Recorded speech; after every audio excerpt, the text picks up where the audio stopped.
So hello everyone, welcome to Bajirao IAS Academy, the Hindu news analysis. So today is 23rd January 2025 and we have some important articles for the discussion along with one mains practice question. So one by one we'll try to discuss all these important articles. So however, today we have a very important mains practice question. So that is with respect to H1B visa, and in fact Indian immigrants to US are one of the largest beneficiaries of this H1B visa. So H1B visa is given to the skilled professionals by the United States government. And we all knew that recently Trump has made some important policy announcements with respect to H1B visa. So in this context, it is important for us to understand what is this H1B visa and how this new policy of US will impact India and how it will impact US. So, and the possible way forward also. So this is we need to understand. So first of all, we'll try to understand what is H1B visa. So in fact, in this question also, it is said that what is H1B visa, and discuss how does free movement of labor across nations benefit India and USA. So that is the question which is given here. And when you write introduction for this question, so first of all, you need to write briefly what exactly is the H1B visa. Now H1B visa, as I have already told you, that it is a non-immigrant visa, so that allowing US employers to hire skilled foreign workers. So there are US companies and those companies will hire skilled foreign workers, particularly from other countries. And in fact, India is one of the largest beneficiaries of this H1B visa program. And in fact, these H1B visas are being given for some specialized occupations who are interested to work in US companies. And in fact, this plays a very important role when it comes to bridging the skill gap, the required number of skills or required workforce with highly specialized skills. So if USA lacks such skills, or even within US also, if the workforce has been demanding higher wages, then the companies would actually hire employees from other countries, so who are ready to work for lesser wages also compared to what a US workforce has been demanding. And in fact, this skilled workforce, particularly highly skilled workforce, so H1B visas are granted for some important sectors such as information technology, communication, engineering, healthcare, research. In all those areas, H1B visas are being granted to highly skilled employees. So if you are highly skilled and if you wanted to work in any company in US, so you could get this H1B visa and you could work in US. Now, what are the key features of this H1B visa so that we should understand? So the key features include, so it actually requires at least you should have a bachelor's degree. And secondly, it is issued for an initial period of 3 years. H1B visa will be issued for a period of 3 years and it could be extendable up to 6 years as well. And apart from that, so it allows dual intent. So dual intent means that the visa holders, so they could apply for a permanent residency. So this is also known as green card. So you're not a citizen of US, but if you wanted to permanently stay in US after you get H1B visa, so you could get the green card. So green card holders are considered as permanent residents of USA. So they won't get the citizenship, right? So they are not the citizens of US, but they can be permanent residents of USA. And in fact, USA has also put some annual cap on the H1B visas as well, because if US companies are hiring more and more foreign employees, then of course there is a chance that the unemployment rate in US would further increase. So because of that reason, USA has put annual cap on number of H1B visas that could be issued. So as of now, the cap is 65,000 visas could be issued. However, with an additional 20,000 for advanced degree holders from US universities as well. Now, what are the conditions when US issues this H-1B visa? In fact, the employees or the employers or whoever recruiting these highly skilled specialized workforce, so they must demonstrate that there is lack of available or lack of qualified US workers. So once the companies in US have established the fact that there's a lack of qualified employees in US, and secondly, minimum salary requirements may apply to prevent wage suppression. And even if you are hiring a foreign worker under this H-1B visa category, so you should maintain the minimum wages. So you should not suppress the wages of a employee, so even if he is a foreign employee. And thirdly, H-1B visa holders cannot switch employers without filing a new petition. And these are the conditions when H-1B visa is being issued for individuals. However, we need to understand the benefits to United States. Now, what are the benefits United States actually has with this H-1B visa? And in fact, it is not just India, but United States also benefit heavily because of this H-1B visa. Now, in fact, H-1B visa would attract skilled workforce to go and work in US. And in fact, they could easily supplement the US IT industry. So we knew that, US IT industry is one of the well-developed, well-established IT industry in the world.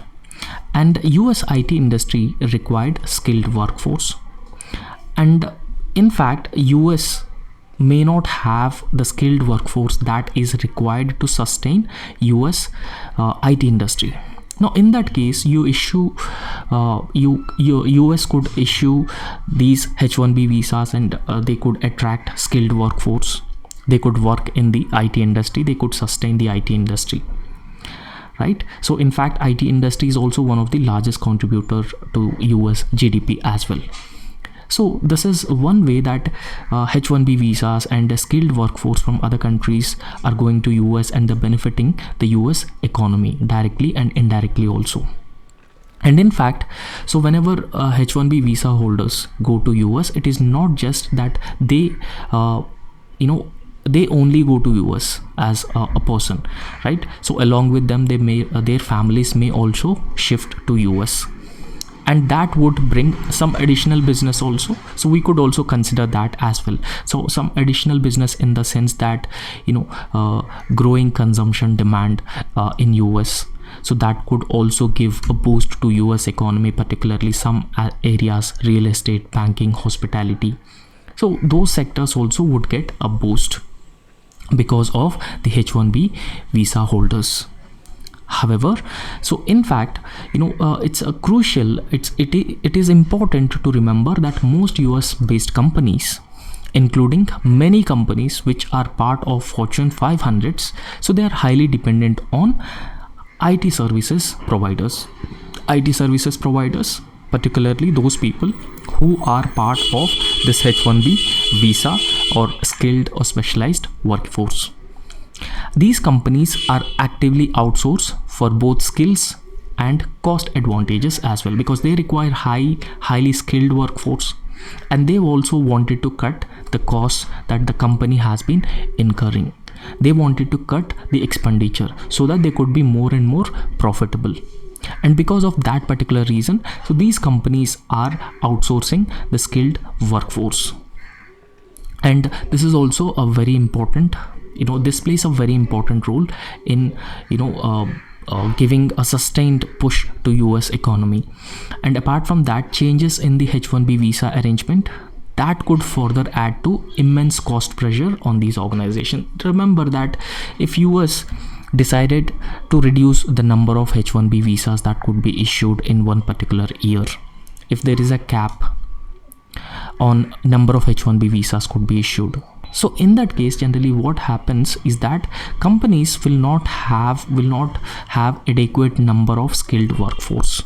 So if they don't have adequate number of skilled workforce, so of course it could increase the cost of the company, right? Particularly if they wanted to cut the cost, they cannot do that, because if they hire US employees, so they demand higher salaries, and demanding higher salaries means so higher expenditure, and secondly they may not be able to get the required number of highly skilled employees. So therefore it would certainly put a lot of pressure on these US companies, which are mainly dependent on some core and important sectors such as IT, communication, and healthcare, so all those different sectors.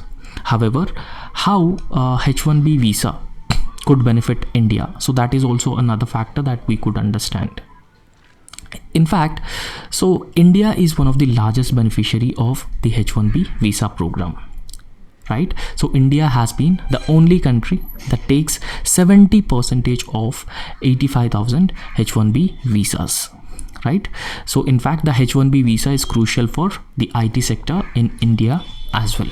So India is one of the largest beneficiary of the H1B visa program of US, because see, one thing that we need to understand is remittances is one area that, and apart from remittances, the other area that we could talk about is positive contribution of our diaspora to India and US relations. So they play a very important role in strengthening India-US relations, and they also play a very important role in goodwill and soft power between both India and US partnership, right? So because of all these reasons, H1B visas are very, very important for India.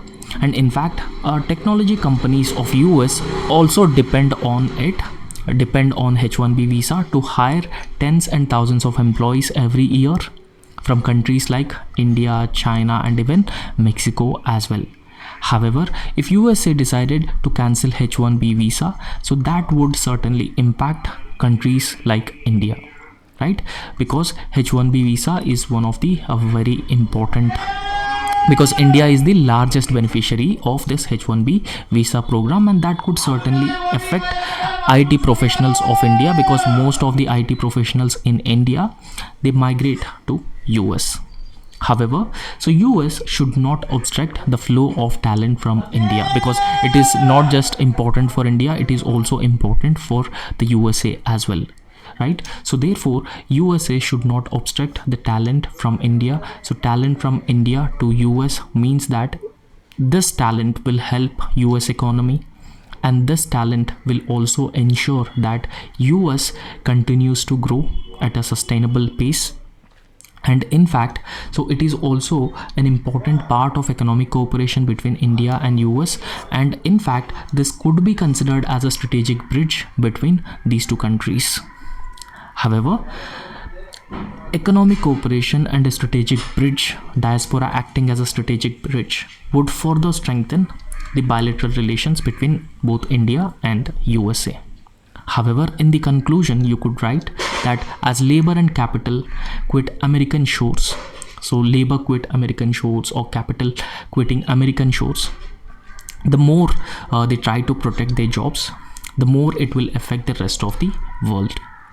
And India is one of the fastest growing markets, has plenty of opportunities to stand up to it, and it could deliver. However, the better conclusion in this answer, you could also write another conclusion that both India and US could work together, because US also very well knew that how important US skilled workforce working in USA, how they are contributing to US economy and US different fields, not just economic development, but different number of fields that Indian skilled workforce have been contributing to the development of US. So if India and US sit together and they discuss this issue of H1B visa, so I hope a positive outcome would come, and USA would also start issuing more number of H1B visas to Indians as well, right? So the first topic that we are going to start this discussion is with agri reforms with a consent. So there is an editorial that has been given in Indian Express newspaper. This is talking about the agriculture reforms. So we have been talking about agriculture a while, right? So almost there are news about more demand coming up for legalization of minimum support prices. There's a demand from the farmer community that MSP should be given to the legal status should be given to the minimum support prices as well. So context, we'll understand the context first and then we'll try to discuss about this. The context is that farmers have been protesting in Punjab, right? Particularly some farming communities have been protesting, so they are demanding that MSP should be given a legal status. And some leaders from the farming community, so they have started the hunger strike as well, and they are also demanding reforms in the agriculture along with new agricultural policies. However, this protest of the farmers have been revolving around demands for the legal status of MSP. So this is one of the most important demand of the farmers, that they have been demanding agri reforms for they are demanding legal status for the minimum support prices. However, legal status for MSP is not just the single demand of the farmers, but they are also demanding farmer welfare policies or measures that the government has to adopt, right? So therefore, we knew that more than 45% of India's workforce is directly or indirectly getting the livelihood from the agriculture sector. And apart from that, agriculture is also contributing around 18 to 20%, between 18 to 20% of India's GDP as well. Now in this context, it is very very important that we should look into the Indian agriculture, because Indian agriculture plays a very important role in ensuring food security of our country, right? So food security of our country, not just for our country but also the entire world. Now apart from food security, the other thing that we need to understand, it is one of the largest employment provider. Now employment provider in the sense that still a disguised unemployment is in the agriculture sector, but it is one of the largest livelihood provider and a significant contributor to India's GDP as well, right? So not just food security but also nutritional security depends on Indian agriculture sector. However, Indian agriculture sector has been facing number of challenges. So number of challenges in the sense that, for example, irrigation infrastructure is lacking. Lack of irrigation infrastructure, I would say. And apart from lack of irrigation infrastructure, what are the other challenges that the agriculture sector has been facing? For example, MSP is not given. MSP is given for 23 crops, right? So in fact, farmers have also been demanding to increase MSP. And high input cost is also another major challenge that farmers have been facing. And fourth is land fragmentation, right? So land fragmentation can also be considered as a major challenge that agriculture sector has been facing. And poor productivity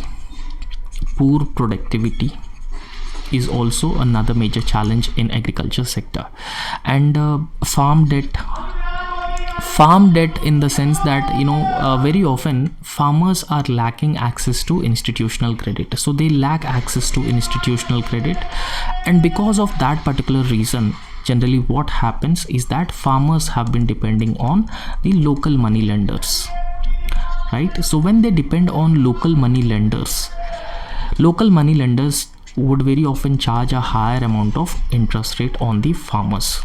So since productivity in Indian agriculture is poor, and in fact there is lack of market reforms in Indian agriculture, and farmers are also not able to realize better prices for their produce.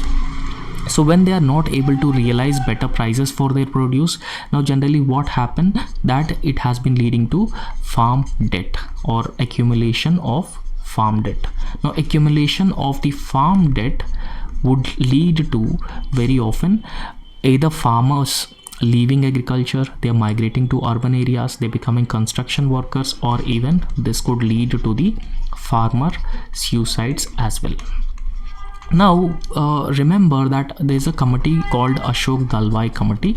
So this Ashok Dalwai committee has recommended to double the farmers income. The government has also aimed to double farmers income by the year 2022.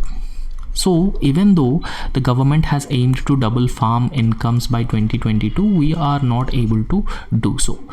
So therefore there is a need for the reforms, and there is also a need for the market reforms, and there is also a need to promise farmers a remunerative prices for their produce, so that we could make agriculture more and more profitable. So these are some challenges that the agriculture sector has been facing.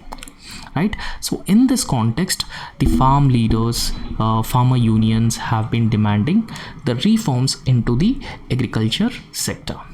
Now we'll understand what is the nature of current farmers protest. So what are the issues which are centered around this farmer protest centered. The current protest has seen a fragmented leadership, with a different farm unions have been participating, but there is no unified leadership. So in fact it is being said that there's no unified leadership when it comes to this farmer protest, and that is one a problem. For example, in the previous or past farm protests, there's a unified leadership, but currently there's no such unified leadership. And apart from that, there are also tensions among the farmers unions, right? So tensions among the existing farm unions, generally what it could make, so it could further polarize or fragment the demands of the farmers. So there will be no unified or single voice of the farmers, so that could certainly affect the interests of the farming community or the overall farmer welfare. And in fact, if you look at the farmer protest, most of the farmer protest has been getting its support from the rural areas alone, right? So the farm protest is being supported by the rural areas or the people, rural masses. And in fact, it is being believed that these farmer movements have caused disruption in urban areas, with traders and commuters opposing the Bandh and blockades, right? So this is another reason why urban areas are not supporting the farmer protests, and this has led to a significant logistical challenges as well. So these farmer protests have also created logistical challenges. However, unlike previous movements where women also played a very important role in farmer protests, for example, we have seen in previous farm opposition movement that women actively played a very important role in these farm protests. But this protest has seen a diminished women's participation, right? So any protest movement should be able to bring together different stakeholders who have important stakes in that particular aspect, right? So women should be part of it, and it should also represent different social groups as well.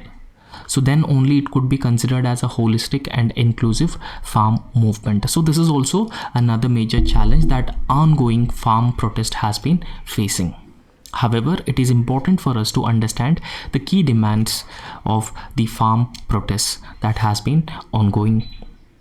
And in fact, as we have already discussed, one of the central demand of the farm movement is giving legal status to MSP. Understand one thing, as of now, minimum support price is not enjoying the legal status. Commission for Agricultural Costs and Prices would recommend MSP to the government, and Cabinet Committee on Economic Affairs, chaired by Prime Minister Narendra Modi, will take ultimate decision on deciding the MSP. However, farmers have been demanding that they want a legal status for the MSP, so that farmers would get a remunerative prices, and government promises a certain amount of prices or guaranteed prices for the agriculture produce. And in fact, So the farmers have also been demanding that there should be a stable income for the farmers. There should not be fluctuations in the incomes of the farmers. So those fluctuations very often pushing farmers into the deep debt trap. And because of that reason, they have been demanding that farmers should have a stable income, and in this context the government should come up with appropriate reforms that could focus on welfare of the farmers, that could focus on ensuring the stability of the farmers' income. However, critics have been worrying that it could limit government procurement of certain crops as well. And apart from that, there are certain states like Punjab where implementing a legal guarantee for the minimum support prices. So that could lead to issues such as restricted procurement could be an issue, particularly crops like paddy and wheat. Because in states like Punjab, paddy and wheat are two most dominant crops, and it could create procurement issues, implementation of the legal guarantee for MSP. And apart from that, there is also a concern that political forces are using the protests for their own advantage to promote their agendas, to further their agendas. So that is also further complicating this protest movement, because you should not dilute the movement from the from demands of new agricultural policy or policies which focuses on farmers' welfare. But as of now, the political agendas have been hijacking the farmer movement, giving a color of a political movement. So that will not be good for the success of the farm protests. And however, there are some structural challenges, and those structural challenges, along with structural challenges, agricultural reforms are also required in different areas. And we have already discussed that in Punjab, so agriculture is mostly dominated by wheat and paddy. However, governments have failed to provide some sustainable solutions. So these sustainable solutions are very important, and they play a very important role in diversifying crops, because when agriculture is dominated by two crops, so we could call it as a monocropping, and monocropping is not good for the soil fertility. It is not good for the soil fertility, and in fact that would over a period of time impacts the agriculture production, farmers' incomes also. However, it clearly reflects the failure of the governments and their efforts when it comes to diversifying the crops. So because of that particular reason, in states like Punjab, it has led to the environmental and economic challenges. Now, one thing that we should understand here is that we knew that crops like rice are water intensive crops, so you need to use excess amount of water to cultivate crops. And apart from that, you need to use excess amount of fertilizer, excess amount of pesticides. So because of all these reasons, so there's an exploitation of the groundwater resources that creates water stress, a water crisis. So excessive use of fertilizer and pesticide would impact the environment, would impact the biodiversity as well. So therefore, there are a lot of environmental and economic challenges that are being arised. However, despite strong structural agricultural base, Punjab actually lacks the critical infrastructure that is very important for ensuring stable farm incomes. Particularly, there's a lack of cold chain, there's lack of food processing units, so they could ensure better and remunerative prices for the farmers. So thereby, overall, it has been limiting the ability of the farmers to diversify and access better markets. However, there's no doubt that agricultural reforms are required in a number of areas. And the first thing that we need to look into is when it comes to increasing farmers' income, when we wanted to increase farmers' income. So there is an urgent need for reforms in multiple areas, and even policies support long-term policies that support long-term sustainability and economic viability of the agriculture sector. So all the stakeholders, central governments, respective state governments, farm unions should discuss these agriculture reforms, and there's a need to come up with an appropriate policy that could ensure remunerative prices for the farmers, stable income for the farmers, to make agriculture more and more sustainable, right? So next topic is there's an article in the Hindu about cross-pathy. So we'll understand what exactly is a cross-pati and why it is in news. The context is that Maharashtra Food and Drug Administration in a recent directive has allowed homeopathic practitioners who have completed certificate course in modern pharmacology to prescribe allopathic medications. Right, so allopathic medication is a modern medicine, right? So hospital doctors, so it is like a modern medicine, allopathic allopathic medication, right? So this Maharashtra Food and Drug Administration has issued a directive. So this directive has been saying that homeopathic practitioners now they can they have a certificate course in modern pharmacology, so they could even prescribe the allopathic medication. So this is primarily to address the shortage of the doctors, right? So healthcare professional shortage is one of the main problem that we have been facing, and because of that reason we are not able to provide quality healthcare, or access to healthcare becomes a challenge when we don't have adequate number of medical professionals, right? So in 2017 what happened was Maharashtra Medical Education and Drug Department had issued a notification, right? So this department has issued a notification in the year 2017, and this notification allowed homeopathic practitioners to practice modern medicine, right? So they could practice modern medicine. However, doctors who had obtained the license of the Court of Examiners of Homeopathy degree from 1951 to 1982, so they were registered with Maharashtra Medical Council and they were allowed to practice the modern medicine. However, the directive was challenged by the Bombay High Court by Indian Medical Association. So Indian Medical Association has challenged this directive in the Bombay High Court. However, the High Court has issued a stay on this particular order, right? So the order is that those who have the homeopathic degree, they can also practice the modern medicine. So that is actually the directive. However, Bombay High Court has issued a stay on this directive, and in fact the Bombay High Court bench has also questioned the risk that could be posed to patients, because they are not experts.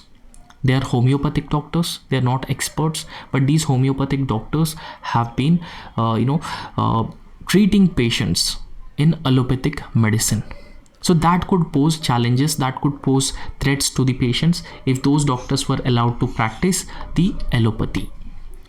However, following Bombay High Court stay, homeopathic practitioners were not allowed to prescribe the allopathic medicine, right? So after Bombay High Court has issued a stay on this particular order, the homeopathic doctors were not allowed to practice the allopathic medication until the final decision of the court comes in. So what is Supreme Court's stance on this cross-pathy? So we have to understand this aspect as well.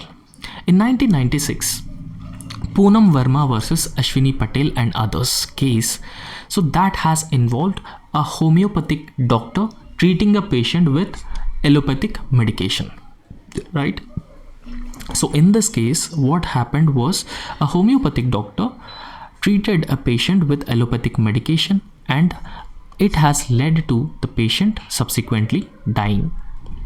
And the Supreme Court has actually held after this incident, and in this particular case, that homeopath liable for negligence, as he had prescribed medication that he was not qualified to.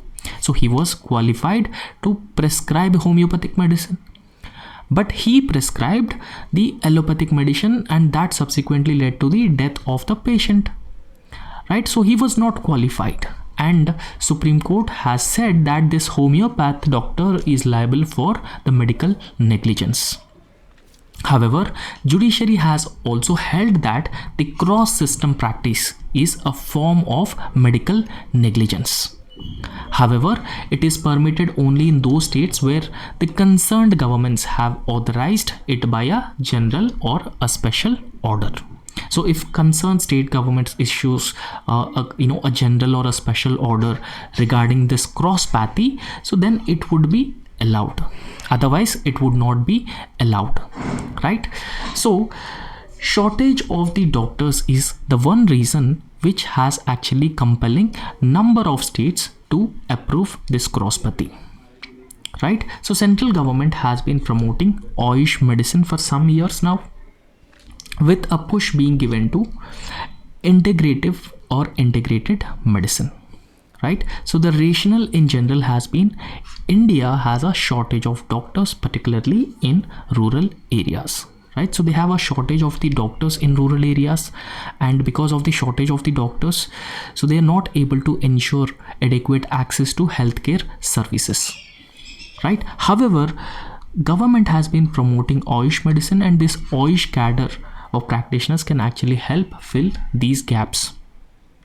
And in fact, there are around 13 lakh 8,009 allopathic doctors who are already registered with a state medical council and National Medical Commission as on June 2022, and 5.65 lakh Ayush doctors also registered. However, Health Dynamics of India 22-23 report has revealed that nearly 80% shortage of specialist doctors in community health centers all across India, and this shortage has possibly encouraging states to go for this cross-pati, and that could that could even threaten the lives of the people because they are not qualified to practice the allopathy. So the next topic is about Beti Bachao, Beti Padhao. Prime Minister Narendra Modi made some important and interesting remarks on Beti Bachao, Beti Padhao program. So the context is that, asserting that Beti Bachao, Beti Padhao, so that is save a girl child and educate the girl child campaign had helped overcome the gender bias. Right? So it has actually helped overcome the gender bias. So apart from that, we'll understand what exactly is the Beti Bachao and Beti Padhao program. Now, in fact, the Beti Bachao, Beti Padhao program has been launched by Prime Minister Narendra Modi in Panipat, Haryana in the year 2015. The core objective of the Beti Bachao, Beti Padhao program is to address the declining child sex ratio in some states, and also the woman empowerment are the objectives. However, the Beti Bachao Beti Padhao program is a trilateral or tri-ministerial effort, right? So this is a tri-ministerial effort. So because it involves Ministry of Women and Child Development, Ministry of Health and Family Welfare, and Ministry of Education as well. And in fact, the key elements of the scheme include enforcement of Preconception and Prenatal Diagnostic Techniques Act, a nationwide awareness and advocacy campaign, and a multi-sectoral action in select 100 cities in the first phase. So what are the objectives of this Beti Bachao and Beti Padhao program that we should understand? So prevention of gender biased sex selective elimination is the objective. Right? So through the Preconception and Prenatal Diagnostic Techniques Act would be well implemented, and ensuring survival and protection of the girl child, and ensuring education participation of the girl child, and overall it would lead to improving sex ratio. And along with improving sex ratio, so it also focuses on the overall empowerment of women, behavioral change, and also attitudinal change in the society, perceptional change in the society through a series of information, education and communication campaign. So that is the objective of the Beti Bachao Beti Padhao program, to fight the gender bias.